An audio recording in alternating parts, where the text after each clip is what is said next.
안녕하십니까. 세우신교회 성도 여러분, 반갑습니다. 또 주님의 성일, 귀한 성일 모이신 여러분, 하나님의 축복 가운데 계시기를 소망합니다. 자, 이제 우리 하나님의 말씀 함께 나누는 시간인데요. 잠깐 제가 기도하겠습니다. 자비하신 아버지 하나님, 감사합니다.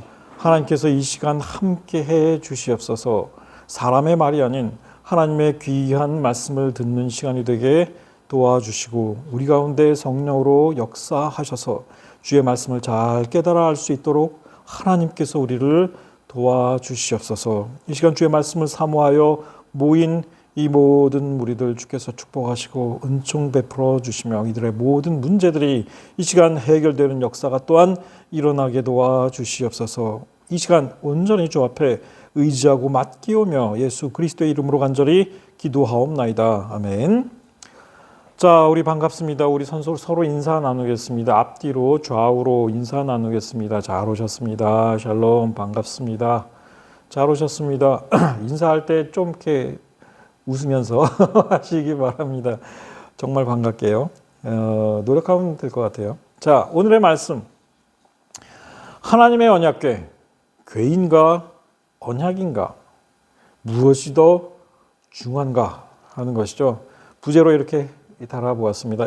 이용하려 했던 자들과 소유하려 했던 자들, 이들의 결말이 어떠했는가? 오늘은 이것을 보겠습니다. 사실 지난번에 이제 우리가 한나와 엘리 제사장에 관한 말씀을 전했는데 거기에 후속으로 계속 이어지는 말씀이라 생각하시면 되겠습니다. 자, 전쟁에 패한 이스라엘 백성이 세운 해괴한 전술, 하나님의 언약궤로 적을 물리치겠다?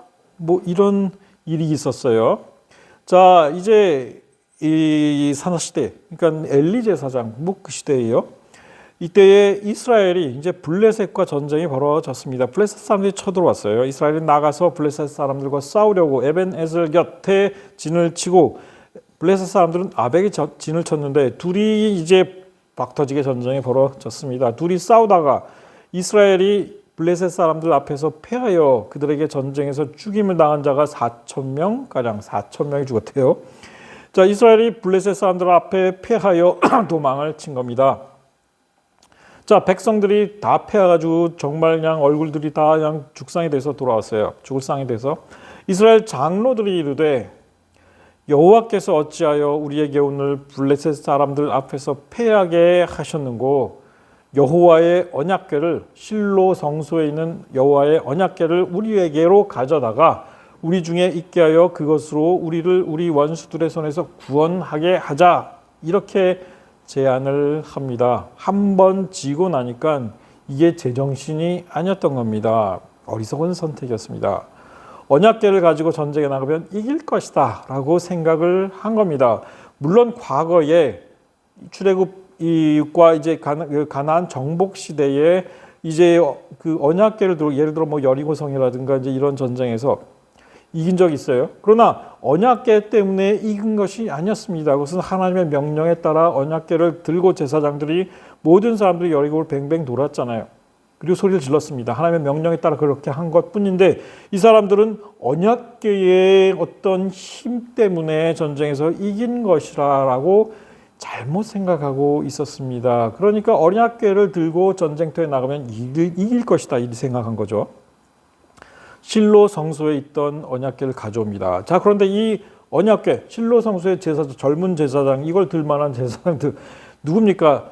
엘리 제사장의 두 아들 홈니와 비느하스도 그 제사장들 가운데, 이것을 가지고 온 제사장들 가운데 포함되어 있었습니다. 엘리의 두 아들 홈니와 비느하스가 여호와의 언약궤를 지고 전쟁터에 나갈 참이었다 하는 겁니다.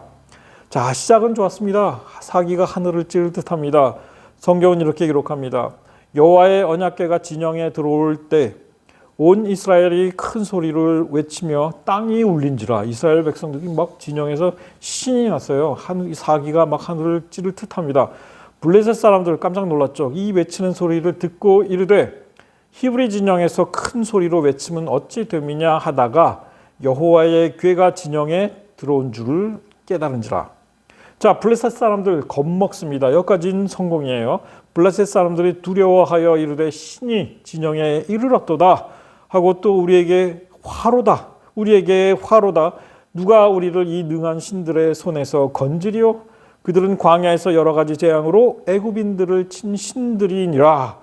뭐 출애굽 사건 다 이 사람들도 알고 있었던 거예요. 소문이 난 거죠. 그러니까 두려움에 떱니다. 블레셋 사람들이 심리전에서 드디어 성공했어요. 자, 그러나 심리전은 어디까지 심리전일 뿐입니다. 너희 블레셋 사람들아, 스스로 이제 막 두려움에 떨다가 블레셋 사람들이 이제 스스로 이제 용기를 내기 시작합니다. 너희 블레셋 사람들아, 강하게 되며 대장부가 되라. 너희가 히브리 사람의 종이 되기를 그들이 너희의 종이 되었던 것 같이 되지 말고, 과거의 삼손 시대에 블레셋 사람들이 유다 지파를 겁먹게 하고 또 단 지파를 쫓아내고 그들을 통제했어요. 자, 대장부 같이 되어 싸워라. 과거에 너희들 밑에 있던 자들 아니냐. 블레셋 사람들이 쳤더니 이스라엘이 패하여 각기 장막으로 도망하였고 살육이 심히 커서 이스라엘 보병의 엎드려진 자가 3만 명이었으며, 전의 전쟁에서는 4천 명이 죽었는데 이번 전쟁에서는 뭐 그거에 거의 뭐 이게 뭐 9배쯤 되겠네요. 3만 명 정도 죽었대요. 그러니까 대패를 한 겁니다. 그런데 설상가서 이게 문제니까 결국은 용기가 미신을 이긴 거예요. 법궤가 우리에게 승리를 가져다 주리라고 믿은 이 미신, 오히려 블레셋 사람들의 용기가 그걸 이긴 거죠. 설상가상으로 하나님의 궤는 빼앗겼고 엘리의 두 아들 홈니와 비느하스는 한 나라의 한 장소에서 죽임을 당하였더라. 자, 이거 그 전에 엘리 집안에 대하여 하나님의 사람과 사무엘이 이제 그 예언할 때에 하나님의 사람이 예언했던 그대로 이루어진 겁니다. 홈니와 비느하스 두 아들이 한 날 죽을 거라고 그랬잖아요. 자, 지금 죽었어요. 당일에 어떤 베냐민 사람이 진영에서 달려와 자기 옷을 찢고 실로에 이르니, 진영에서 이제 병사 한 사람이 막 실로 성소로 달려온 겁니다. 그가 엘리 제사장에게 이 소식을 전해 줍니다. 그가 이럴 때 엘리는 길 옆 자기 의자에 앉아 초조하게 기다리고 있었습니다. 그의 마음이 하나님의 궤로 말미암아 떨릴 즈음에 지금 막 두근두근, 이게 무슨 전쟁에 이길까 질까. 엘리 제사장도 하나님과 소통이 안 되니까 뭐 확신이 없는 거예요. 그러니까 법궤를 떠나보내긴 했는데 이 법궤로 승리를 할까 말까 확신도 없었던 겁니다. 이제 궤로 말미암아 이제 떨릴 즈음에 그 사람이 허겁지겁 달려와서 말하기를, 이제 다 이실 짓고 하겠죠. 이때 근데 성경이 이렇게 얘기합니다. 엘리가 이제 말할 때 그때 엘리의 나이가 98세 노년입니다. 그리고 눈이 어두워서 보지 못했다 이렇게 얘기하는데, 이 사람이 어떻게 되었느냐 물었더니 뭐라고 답합니까? 당신의 두 아들 홈니와 비느하스도 죽임을 당했고 하나님의 궤는 블레셋 사람들의 뺏겼습니다. 이런 이야기를 전하는 겁니다. 자, 이 이야기를 할 때 엘리가 어떻게 됐느냐? 자기 의자에서 뒤로 넘어지면서 문 곁에 목이 부러져 죽었으니 나이가 많고 비대한 까닭이라. 여러분, 98세에 이제 몸이 비대했다라고 성경은 이야기합니다. 이 시대에 몸이 비대할 수 있었다 하는 것은 성소에 바쳐진 그 제물로 바쳐진 그 수많은 고기들을 많이 잡수셨다 하는 얘기죠. 그러니까 이 엘리 제사장, 떳떳하지 못한 40년의 제사장 일을 했고 사사 재판의 일까지 했던 권력과 그 지위가 상당했던 사람이었습니다. 그러나 그 40년의 제사장 사사의 경력과 지위 허무하게 날아갑니다. 하나님 앞에서 그것은 아무것도 아니었습니다. 사사와 제사장 40년을 했으나 하나님께서 그와 소통하지 않으셨고, 이 소식을 들었을 때 그는 목이 부러져 죽었다 하는 겁니다. 그때에 그의 며느리 비느하스의 아내가 임신을 한 상태였는데, 이 모든 소식을 다 듣고 하나님의 궤 빼앗기고 시아버지 죽고 남편 죽고 이 상태에서 해산을 하게 됐어요. 여인들이 힘내라 힘내라 하는데 아무 말도 안 해요. 아무 답변도 안 해요. 그리고 나서 이제 이 아들을 낳았는데 그 이름을 이가봇이라 지었다 하는 겁니다. 히브리어로 이카보드입니다. 이카보드, 이는 부정어고 카보드는 영광, 명예 이런 뜻이 있어요. 영광이 이스라엘에서 떠났다 하는 의미에서 자신의 아들의 이름을 이가봇 불명예다 하는 겁니다. 이렇게 이름을 지었습니다. 엘리 집안을 향한 예언 5가지 지난 시간에 우리가 이야기를 했었습니다만, 내 집안의 모든 자가 젊어서 죽을 것이다. 내 집안에 노인이 하나도 없게 될 것이다. 홈리와 비나스가 한날에 죽을 것이다. 이것이 재앙의 표징이다. 나를 섬길 다른 제사장을 세우리라. 사무엘이 세워졌죠. 내 후손은 새로운 제사장에게 제사장 직분을 구걸할 것이다. 어린 사무엘을 통해 말씀하신 것은 엘리 집안의 죄악은 영원히 속죄함을 받지 못하리라. 이런 예언을 하셨었습니다. 홈리와 비나스 한날에 죽었습니다. 엘리도 그날 죽었습니다. 예언이 하나가 이루어졌네요. 자, 실로 성소와 엘리 집안의 뒷이야기를 한번 살펴보겠습니다. 무슨 일이 있었을까? 이 집안에. 자, 이후에 실로 성소는 파괴되었음이 확실합니다. 아마도 블레셋 사람들에 의하여, 그러니까 이 사건이 머지않아서 파괴된 것으로 보인다라고 대부분의 학자들은 생각했습니다. 왜 그랬을까요? 나중에 언약궤가 블레셋 사람들의 손에서 돌아와요. 근데 이 언약궤가 다시 실로 성소로 돌아가지 않고 어떤 개인의 오벳에돔이라는 한 이방 사람이에요. 거기 그 개인 집으로 들어가게 됩니다. 실로 성소로 다시 돌아가지 않습니다. 그런데 가장 결정적인 이유는 예레미야서 7장 기록입니다. 자, 여기에서 예레미야는 이스라엘 유다 왕국과 예루살렘의 멸망을 예언했던 예언자입니다. 그래서 많은 핍박을 받았고, 그래서 눈물이 마를 날이 없는 예언자였다 해서 눈물의 선지자라고 불리기도 하죠. 예레미야입니다. 근데 이 예레미야가 부패한 예루살렘과 예루살렘 성전의 멸망, 파괴를 예언하면서 예로 든 것이 바로 실로 성소였습니다. 내 이름으로 일컬음을 받는 이 집 예루살렘 성전이에요. 너희 눈에는 도둑의 소굴로 보이느냐? 보라, 나 곧 내가 그것을 보았노라. 여호와의 말씀이니라. 너희는 내가 처음으로 내 이름을 둔 처소 실로, 언약궤가 처음 안치되었던 그 실로에 가서 내 백성 이스라엘의 악에 대하여 내가 어떻게 행하였는지를 보라. 실로 성소가 어떤 지경이 됐는지를 한번 봐라 이겁니다. 내가 그때 너희들이 악을 행했을 때 실로 성소를 내가 어떻게 했는지를 가서 보라 하는 얘기죠. 그러므로 내가 실로의 행함같이 너희가 신뢰하는 바 내 이름으로 일컬음을 받는 이 집, 즉 예루살렘 성전이죠. 너희와 너희 조상들에게 준 이곳에 똑같이 행하겠다 하는 겁니다. 실로 성소를 파괴한 것처럼 이 예루살렘 성전, 내 이름으로 이제 일컬음을 받는 집일지라도 내가 그것을 철저히 파괴하고 너희들을 내쫓아 버리겠다. 내 앞에서 이방 나라들로 쫓아버리겠다 하는 예언이었습니다. 실로 성소가 파괴된 겁니다. 자, 이 엘리 집안의 후손들 어떻게 되었을까요? 엘리 집안의 후손들에 관한 이야기 가운데 가장 이제 어떻게 보면 유명한 이야기일 수도 있는데, 왕의 그러니까 아비아달 제사장이라는 제사장이 있었습니다. 원래 이 사람은 다윗 시대에 중용되었던 사람, 그러니까 대제사장으로 이제 중용되었던 사람이었습니다. 그런데 이 사람이 엘리의 후손이었어요. 그런데 솔로몬 왕 때 파직당해서 고향 아나돗으로 이제 쫓겨갑니다. 엘리 집안 후손의 후손 제사장들이 이제 베냐민 지파 땅의 아나돗이라는 그런 마을에 모여 살고 있었습니다. 거기가 고향이에요. 솔로몬이 제사장 아비아달에게 이르되 내 고향 아나돗으로 가라. 너는 마땅히 죽을 자이로되 내 아버지 다윗 앞에서 주 여호와의 궤를 메었고 또 내 아버지가 모든 환난을 받을 때 너도 환난을, 이거는 압살롬 반란 때 아비아달과 사독 제사장이 다윗을 쫓아다니면서 이 환난 같이 했어요. 함께 고생했습니다.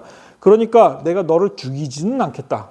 하지만 너를 파직해서 제사장 직분에서 파면해 갖고 고향으로 낙향시킨다 하는 겁니다. 여호와께서, 그런데 마지막에 이런 이야기가 나옵니다. 여호와께서 실로에서 엘리의 집에 대하여 하신 말씀을 응하게 함이더라 하는 겁니다. 다윗이 한때 중용했던 이 아비아달, 이 사람을 이제 파직시켜서 고향으로 낙향시키고 쫓아냅니다. 아나돗이에요, 고향이. 그런데 이것이 바로 실로 엘리 집안에 대한 하나님의 심판의 말씀을 응하게 함이었더라 하는 겁니다. 그럼 아비아달에 대하여 조금만 더 조사해 볼까요? 자, 아비아달 어떤 사람이냐? 다윗이 사울에게 쫓길 때에 다윗을 도와준 놉이라는 조그만 성소의 제사장 아히멜렉이라는 사람이 있었습니다. 그의 아들이었어요. 아히멜렉의 아들이었습니다. 놉의 제사장, 이 아비아달이. 아히멜렉은 실로의 제사장 엘리의 후손이었습니다. 그런데 이 아히멜렉이 다윗을 도와준 일이 발각되어서 나중에 아히멜렉과 놉의 제사장 85명, 아마도 이 85명의 제사장 전부가 엘리의 후손이었을 것으로 보입니다. 그리고 그의 가족들이 모두 살육당합니다. 그리고 아비아달만 살아남아서 다윗에게로 피신했고, 그래서 나중에 다윗이 왕이 되었을 때 아비아달을 대제사장으로 삼았던 겁니다. 그런데 솔로몬이 이제 그 다윗이 죽었을 때 솔로몬의 그 차기 그 왕 계승자 그 서열에 있던 아도니아가 스스로 왕이 되려고 즉위식을 거행했는데 이때 아비아달이 아도니아 편에 서버려요. 그러니까 나중에 솔로몬이 왕이 됐을 때 바로 이 아도니아 편에 섰던 아비아달을 파직시켜 버린 것입니다. 이후로 엘리 집안은 제사장으로서 다시 일어서지 못했습니다. 아나돗에 모여 살면서 정말 제사장직을 구걸해도 얻기 어려운 정말 제사장 집안으로서는 정말 이제 등용되지 못하는 그런 집안이 되었죠. 자, 그런데 재밌는 건 바로 이 마지막 눈물의 선지자, 유다 왕국 마지막 그 눈물의 선지자가 바로 예레미야가 바로 이 아나돗 출신의 제사장이었다는 것입니다. 즉 예레미야가 이제 엘리 집안의 제사장이었던 거죠. 사실 하나님께서 그때 그렇게 엘리 집안을 향하여 참 징벌의 말씀을 하셨지만 그래도 그들의 후손을 살리셨고 때때로 아비아달처럼 등용되기도 했습니다. 그러니까 여러분들이 성경을 보시다 보면 하나님께서 너와 내 후손들 영원히 벌받을 것이다 이렇게 말씀을 하시고 큰 죄를 져도 결국 또 시간이 흐르면 어느 정도 용서하시고 그것을 또 잊어버리시고 또 이런 부분들이 있어요. 이런 점에서 하나님은 참 아버지와 닮았습니다. 정말 그 문자 그대로 모든 걸 다 심판하시고 축복은 영원히 주실지라도 하나님께서는 때때로 이제 하나님께서 하신 말씀, 심판의 말씀까지도 때때로는 잊어주시기도 하신다 하는 겁니다. 어쨌든 이 눈물의 선지자 예레미야, 엘리 집안의 후손이었습니다. 자, 다시 오늘의 말씀으로 돌아가 보겠습니다. 이스라엘 백성들 뭐가 문제였을까요? 언약궤의 힘을 믿었다라는 것입니다. 언약궤가 도대체 무엇입니까? 그 안에 뭐가 들었나요? 만나가 들어 있었고, 그렇죠? 그 다음에 율법, 토라, 율법이 들어 있었고, 또 이제 히브리서에 보면 거기에 아론의 지팡이, 싹이 난 아론의 지팡이도 있다. 그건 신약 성경의 이야기이기도 합니다. 그러나 그게 도대체 그 안에 보물이 있는 것도 아니고 아무것도 아니에요. 언약궤 자체에 무슨 힘이 있다라고 믿은 이 어리석은 이스라엘 백성들의 믿음이 문제였습니다. 한때 굉장히 과거에 재미있게 저도 재미있게 봤어요. 그때 당시에 영화가 있었죠. 인디아나 존스. 그러니까 스티븐 스필버그 유대인입니다, 물론. 그러니까 아마 이제 이런 좀 성경과 관련된 걸 만든 것 같은데, 뭐 여기에 보면 그 Raiders of the Lost Ark, 그러니까 언약궤, 잃어버린 언약궤 추적자들. 그래서 내용을 봤더니 이 언약궤를 이제 차지하면 이 세상을 이 세상을 전체를 통치할 수 있는 거대한 권력을 얻는다. 뭐 이런 스토리예요. 터무니없는 얘기죠. 터무니없는 얘기입니다. 그냥 재밌으라고 만든 영화입니다. 언약궤는 결코 마술상자가 아닙니다. 아무것도 없습니다. 나중에 여러분들 성경을 끝까지 다 읽어보세요. 언약궤는 그 존재감 자체가 사라집니다. 어느 시점부터 그 존재감 자체가 사라집니다. 나중에 로마 군대가 이 신약시대의 예루살렘 성전을 다 파괴하고 거기 있는 중요한 보물들 다 약탈해 갔어요. 그 그림을 티투스 장군의 이 개선문 거기에다가 벽화에다가 잘 묘사해 놨습니다. 병사들이 그 성전의 보물고를 다 털어가는. 근데 많은 뭐 촛대도 있고 뭐도 있고 다 있는데 그 중에 언약궤는 눈에 띄지 않습니다. 언약궤가 그 시대에 없었던 겁니다. 성전 안에. 제가 초등학교 6학년 때 주머니에 그 교회에서 이제 받은 성경책 하나를, 조그만 성경책 하나를 뒷주머니에 늘 넣고 다녔습니다. 근데 어느 날 이제 뭐 저희 시대에는 진짜 뭐 숙제 안 했다 때리고 뭐 잘못했다 때리고 뭐 단체로 때리고 선생님으로부터 몽둥이를 이제 엉덩이에 맞을 일이 있었는데, 한 번 맞았는데 저기 뭐야 이 회초리, 이 몽둥이가 제 뒷주머니 성경책에 맞았습니다. 그러니까 하나도 안 아프더라고. 성경책이 대신 몽둥이의 그 찜질로부터 나를 구해준 거죠. 그래서 선생님이 그걸 알고서 그냥 넘어갔어요. 근데 그 다음에 또 맞을 일이 있어서 또 거기에 맞았습니다. 그래서 이번에 선생님이 내 주머니에서 성경책을 딱 꺼내더니 다시 때리더라고요.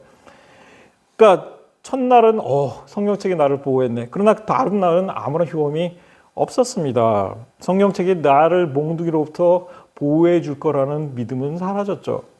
어리석은 믿음입니다. 당연히 어리석은 믿음입니다. 성경책 자체가 중요한 게 아니고 그 안에 담긴 하나님의 말씀이 능력이 있는 것이고 그 말씀이 나를 구원하는 것이지 책 자체가 나를 구원하는 게 아니잖아요. 여러분들 십자가가 여러분들을 구원합니까? 십자가는 상징에 불과합니다. 그리스도의 구원과 희생과 구원을 상징하는 상징물일 뿐입니다. 중요한 것은 그리스도의 이제 그 희생과 구원이 중요한 것이지 그것을 우리에게 리마인드 시켜주는 그 상징물이 중요한 게 아니다 하는 겁니다. 이것으로 무슨 뭐 악마를 내쫓고 이거 아니에요. 여러분들의 믿음이 있을 때 그 믿음이 악마를 내쫓을 수 있는 것이잖아요. 전쟁터에 십자가를 들고 나간다고 그 전쟁에 이겼습니까? 아닙니다. 몽고 군대가 유럽을 쳐들어갔을 때 유럽에 이제 군대가 십자가를 앞세우고 교황이 나서서 십자가를 앞세우고 전쟁터에 나갔습니다. 전쟁이 어떻게 됐을까요? 대패했죠. 교황은 사로잡혔습니다. 몽고 군대. 십자가는 결코 마법의 물건이 아니다 하는 겁니다. 어리석은 믿음에서 떠나야 합니다.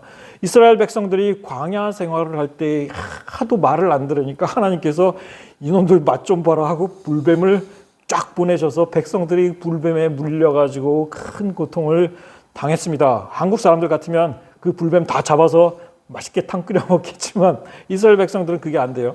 그러니까 물려서 여기저기서 물려 난리가 났습니다. 그러니까 백성들이 회개하고 모세에게 중보기도 좀 해달라고 와서 부탁을 합니다. 모세가 백성을 위해 하나님께 기도했습니다. 그랬더니 여호와께서 모세에게 뭐라고 명령하셨냐? 불뱀을 만들어서, 그러니까 구리로다가 불뱀을 만들어서 장대에 매달아서 물린 자마다 그것을 보면 살 것이다. 이렇게 말씀하신 거예요. 그러니까 모세가 구리뱀을 만들어 가지고 장대 위에 딱 달아놨습니다. 그리고 이걸 쳐다봐라. 그러면 나을 것이다. 하니까 사람들이 그걸 쳐다보고 나았다. 민수기 21장의 기록입니다. 자, 그런데 이 놋뱀이 이게 진짜 모세 시대의 놋뱀이지 아니면 나중에 누군가 가짜로 만든 건지 그건 모르겠으나 히스기야 시대에 이까지도 이 놋뱀이 소중하게 모셔졌습니다. 이스라엘 백성들이 히스기야가 딱 보니까 이스라엘 백성들이 이 놋뱀을 거기에다가 분향하고 거기에다가 섬기고 이 놋뱀을 섬기는 거예요. 그러니까 히스기야가 그 조상 다윗의 모든 행위와 같이 여호와께서 보시기에 정직하게 행했던 이 히스기야가 모세가 만든 이 놋뱀을 이스라엘 자손이 이때까지 향하여 분향함으로 그것을 부수고 네후스탄이라 일컬었더라. 네호시탄, 이거는 이제 놋으로 만든 그 물건이다, 이제 이런 뜻이 돼요. 하여간 이 놋뱀을 히스기야가 부셔버립니다. 백성들이 그것을 분향하고 섬기고 숭배하니까 우상이 돼버린 거예요. 자, 세례 요한의 예수님께서 이 세례 요한 무리에게, 백성들에게 세례 요한에 대하여 말씀하시는데 이들에게 묻습니다. 너희들 이 무리여, 너희가 무엇을 보려고 광야에 나갔던가? 바람에 흔들리는 갈대냐? 무엇을 보려고 나갔냐? 부드러운 옷 입은 사람이냐? 부드러운 옷을 입은 사람들은 왕궁에 가서 봐야지. 세례 요한이 구경거리던가? 아니면 너희들 세례 요한이 무슨 기적을 일으키는지 보려고 나갔느냐? 이 세례 요한의 본질을 보지 못하고 껍데기만 본 사람들을 예수 그리스도, 그 무리들을 예수 그리스도께서 강하게 질책하셨습니다. 왜 나갔는가 하는 겁니다. 선지자를 보기 위함이 아니었던가 하는 겁니다. 선지자의 역할이 무엇입니까? 기적을 일으키는 겁니까? 아닙니다. 하나님의 말씀을 전하는 것입니다. 하나님의 말씀을 받아 백성들에게 회개와 이제 구원의 말씀을 전하는 것이었죠. 자, 그러나 이 무리의 어리석음은 반복됩니다. 중세시대로부터 지금에 이르기까지 세례 요한의 유해나 유품을 보관하고 있다는 장소들을 제가 살펴보았습니다. 독일의 아헨 대성당에는 세례 요한이 입고 있던 약대 털 옷을 보관하고 있다고 주장하고 있어요. 그게 진짜일까요? 제가 보기엔 전혀 아닙니다. 이스탄불 토카피 궁전 세례 요한의 팔 한 개 하랑 두개골 한 조각을 보관하고 있대요. 몬테네그로 세르비아 정교회 세티니의 수도원이라는 곳에는 세례 요한의 또 다른 팔을 보관하고 있대요. 이러다가는 세례 요한의 팔이 진짜 여러 개가 나올 판입니다. 이거 보세요. 루마니아의 아토스 산에 있는 세례 요한 수도원, 세례 요한의 또 다른 팔을 보관하고 있대요. 벌써 3개입니다. 세례 요한의 팔이 3개 이상이었네. 아르메니아 수도원에는 과거 세례 요한의 유해 중의 일부였다는 것을 또 간직하고 있다고 주장을 합니다. 더 기가 막힌 건 세례 요한의 머리 2개골 머리를 보관하고 있대. 독일 뮌헨에 있는 레지덴츠 박물관 세례 요한의 어머니인 성 엘리자벳의 유해도 간직하고 있다고 주장하는데 여기에서 세례 요한의 머리를 세례 요한 그래 머리 다 이걸 뭐 다 보석으로 이걸 쌓아놓고 세례 요한의 머리라고 주장을 하는 겁니다. 도대체 이거 왜 보관하고 있는지 이유를 알 수가 없습니다. 이유를 알 수가 없어요. 근데 이 머리가 한두 개가 아니에요. 로마의 산 실베스토로 성당에도 있다고 그러고 프랑스 아미앙 대성당에도 있다고 그러고 또 세례 요한의 머리가 도대체 몇 개입니까? 터키 안디옥에도 있다고 하고 시리아에도 있다고 하고 또 이집트에도 있다고 그 세례 요한의 2개골 조각 가지고 있다고 하고 수도 없이 나옵니다. 수도 없이 나와요. 세례 요한의 머리가 왜 중요합니까? 예? 정말 이해할 수 없는 것들입니다. 거기에 무슨 마법적인 힘이라도 있나요? 그것을 잘 보관하고 있으면 믿음이 커지나요? 절대 그렇지 않습니다. 우리는 어리석음을 떠나야 합니다. 자, 블레셋 사람들은 어땠을까요? 이 언약궤를 약탈해 갔습니다. 블레셋 사람들 단순 무식했어요. 남에게 소중한 보물이니까 내게도 값진 보물일 거야. 이렇게 생각을 한 겁니다. 하나님의 언약궤를 뺏어가지고 아스돗이라는 자기네 성읍에 갖다 둡니다. 다곤 신전에 딱 모셔놨습니다. 이제 다곤 신상 옆에 놨어요. 그런데 이튿날 아침에 일찍 일어나 보니까 다곤이 여호와의 궤 앞에 자빠져 있다 하는 겁니다. 얼굴이 땅을 쳐박고. 그래서 다시 그거를 다곤을 일으켜서 다시 그 자리에 세워놨는데 또 그 이튿날 아침에 같은 일이 벌어졌습니다. 다곤이 여호와의 궤 앞에 또 다시 자빠져 있고 얼굴은 땅에 닿아 있고 그 머리와 두 손목은 아예 끊어져 가지고 문지방 위에 이제 흩어져 있고 다곤의 몸뚱이만 남아 있더라 하는 겁니다. 자, 이런 일이 벌어졌습니다. 그런데 더 문제는 뭐냐면 여호와의 손이 아스돗 사람, 그 언약궤가 있는 아스돗 사람에게 엄중히 더하사 독한 종기의 재앙으로 아스돗과 그 지역을 쳐서 망하게 하셨습니다. 그랬더니 아스돗 사람들이 깨달았어요. 이스라엘의 신의 궤를 우리와 함께 잊지 못하게 할지니라. 이것 때문에 우리가 이런 재앙을 만나는 것이다 한 겁니다. 그러니까 이 블레셋 5개의 도시가 있었는데 아스돗에 그걸 갖다 놨으니까 이 아스돗 사람들이 가드 사람들한테 야 니네가 이거 가져가 이 얘기를 하는 거예요. 우리가 이스라엘의 신을 궤를 어찌하랴 하면서 이스라엘의 신의 궤를 가드로 옮겨가라 해서 궤를 옮겨갔습니다. 가드로. 그랬더니 여호와의 신이 또 가드의 큰 환난을 이제 더하셔서 또 독한 종기가 나게 하십니다. 그러니까 가드 사람들이 다시 하나님의 궤를 에그론으로 보내려고 했습니다. 그랬더니 하나님의 궤가 에그론에 이른즉 에그론 사람들이 난리가 났습니다. 부르짖어서 이스라엘 신의 궤를 우리의 궤로 가져다가 우리와 우리 백성을 너 죽이려고 하냐? 막 데모를 하고 안 돼, 못 받아, 나가라. 난리가 난 거죠. 자, 이렇게 되니까 블레셋 모든 방백들이 모여서 회의를 합니다. 안 되겠다. 이거 돌려보내야 되겠다. 이 재앙 덩어리 이스라엘 신의 궤를 이스라엘 백성들에게 다시 있던 곳으로 돌아가게 하자. 우리와 우리 백성인 죽임을 면하자. 이것 때문에 온 성읍이 난리가 나고 환난을 당하고 있지 않는가, 이렇게 이제 회의 결론이 내려집니다. 그래서 언약궤를 다시 이스라엘 백성들에게 돌려주게 되죠. 그냥 이걸 보물로 생각했던. 자, 그래서 제가 오늘 여러분들에게 제목을 그렇게 이야기했던 겁니다. 언약궤를 이용하려 했던 이스라엘 백성들이나 이 언약궤를 보물이라 생각해서, 약탈한 보물이라 생각해서 소유하고자 했던 블레셋 사람들이나 동일하게 큰 재앙을 만났다 하는 겁니다. 하나님의 언약궤는 하나님께서 이스라엘에게 주신 언약의 상징일 뿐이었습니다. 그렇다면 궤가 중요합니까? 아니면 그 언약이 중요합니까? 우리는 때때로 본질보다 그 본질을 담고 있는 껍데기에 집중하는 경향이 있다 하는 겁니다. 그 언약은 무엇이었습니까? 나는 너희 하나님이 되고 너희는 나의 백성이 되리라 하신 그것입니다. 그것을 믿었다면 그들이 전쟁에서 이겼을 것입니다. 그러나 이스라엘은 하나님의 백성이 아닌 나무로 된 마술 상자 언약궤를 섬기는 백성이 되고 말았던 것이죠. 블레셋 사람들 언약궤가 무조건 좋은 대단한 보물인 줄 알았습니다. 그러나 그것이 재앙이 될 줄은 몰랐다 하는 겁니다. 제게도 한때 소중한 물건들이 있었습니다. 그런데 이것들의 가치는 도대체 무엇일까요? 제가 어린 시절에 소중하게 여겼던 물건들입니다. 구슬과 딱지였죠. 보물처럼 여겼습니다. 그러나 지금 내가 이 나이에 구슬놀이하고 딱지놀이 할까요? 아닙니다. 이것은 내게 가치가 없습니다. 제가 예루살렘에 살 때에 한 침례교회 갔는데 그 침례교 복도에 눈에 익은 글자가 보였습니다. 바로 이것이었습니다. 성경책이에요. 깨끗했습니다. 새 거예요. 개역 성경이다. 근데 성경이라고 쓴 성자가 좀 이상해 보였습니다. 자세히 가서 봤습니다. 성경이었습니다.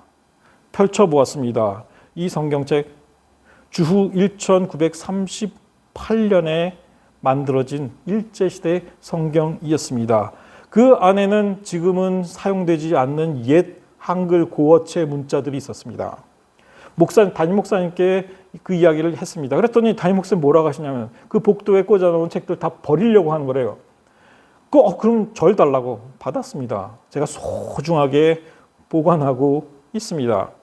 저희 집에 제가 대학생 시절에 아버지가 낡고 필요 없는 책이라고 막 책들을 이제 버릴 책들을 골라내고 계셨습니다. 근데 제가 살펴봤더니 그 중에 이제는 사용되지 않는 우리나라 옛날 문자들, 옛날 그 알파벳, 그러니까 옛날 글자들이 섞여 있는 옛날 책들이 있었습니다. 이런 책들이었어요. 그래서 제가 이걸 전부 모았습니다. 이거 보니까 1909년에 나온 책이에요. 지금 벌써 15년쯤 됐나요? 114년쯤 됐죠. 100년이 훨 넘었습니다. 제가 대학생 때 그걸 그래서 아버지 서재에 있는 이 옛날 책들을 전부 끄집어내서 제가 따로 보관했습니다. 군대 갈 때에도 그걸 잘 보내달라고 당부를 했고, 이스라엘에 갈 때에도 이걸 잘 숨겨놨습니다. 오늘 이 같은 책이 저에게 많습니다. 그러나 그래서 가끔 봐요. 이 책 요즘에 그 고서점에서 꽤 돈이 돼요. 그러나 그것 때문에 거기에 이 책의 가치를 두어서는 안 될 것입니다. 제가 이거 돈 받고 팔아먹을 생각으로 그걸 모은 게 아니에요.